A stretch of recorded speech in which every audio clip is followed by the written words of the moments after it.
En aquellos días, el rey David gobernaba sobre Israel desde Jerusalén. La nación vivía en paz, sus enemigos habían sido derrotados, y el nombre de David era reconocido y respetado en todas las tierras circundantes. El reino prosperaba, y la vida parecía estable y segura. Sin embargo, incluso en tiempos de bendición, el corazón humano puede ser vulnerable. Aún el hombre conforme al corazón de Dios podía ser tentado por la sombra del orgullo.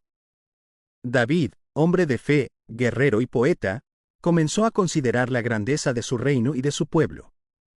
El pensamiento surgió: conocer el número exacto de su gente, medir la fuerza de su ejército, y saber cuán poderoso era su reino. Este pensamiento, aunque sutil, no venía de Dios. Era una semilla de orgullo que buscaba arraigarse en su corazón. Sin consultar a Dios ni buscar la dirección de los profetas, David ordenó que se contara a su pueblo. Quiso medir su fuerza, no la fuerza del Señor.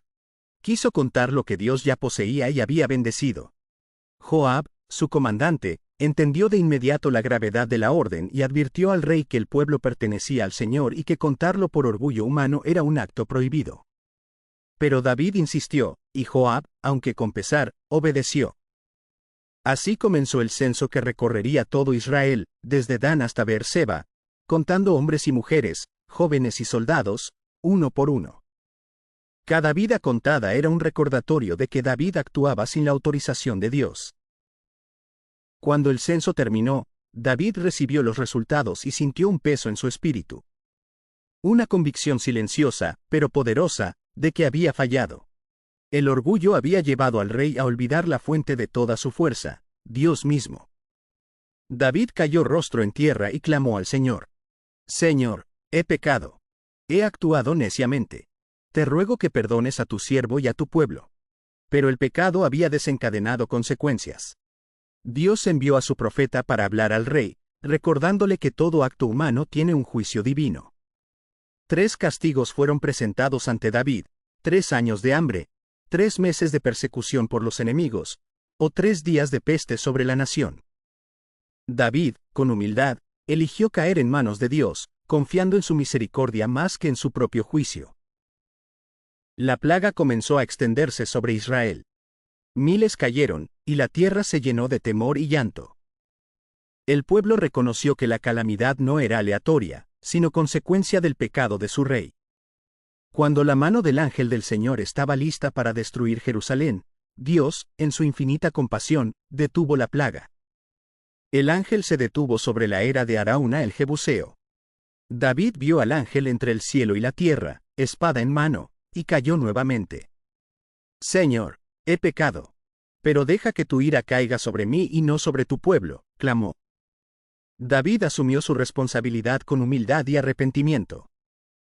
Dios instruyó a David a construir un altar en la era de Arauna. Cuando Arauna ofreció su terreno gratuitamente, el rey respondió: no ofreceré sacrificio alguno que no me cueste nada. Compró la era, edificó un altar y ofreció sacrificios al Señor. Y Dios escuchó su oración. La plaga se detuvo por completo. Lo que había comenzado como un error y un juicio se transformó en misericordia y redención. El lugar donde se detuvo el ángel y donde David levantó un altar se convertiría más tarde en el terreno del templo de Jerusalén, el lugar donde Dios habitaría entre su pueblo. De este relato aprendemos que el orgullo puede cegar incluso al más grande de los hombres. Que la obediencia y la humildad son más valiosas que el poder y los números. Que Dios corrige con justicia, pero también restaura con misericordia. Que el arrepentimiento sincero siempre abre la puerta a la gracia divina. Y sobre todo, aprendemos que Dios puede transformar los errores humanos en lugares de propósito eterno. Lo que comienza con pecado y orgullo puede terminar con adoración y bendición. El Dios que vio la caída de David es el mismo Dios que ve nuestras vidas hoy, y que convierte nuestra debilidad en fortaleza, nuestro juicio en misericordia, y nuestras lágrimas en alabanzas. Así concluye la historia del censo de David, un relato de orgullo, arrepentimiento y redención.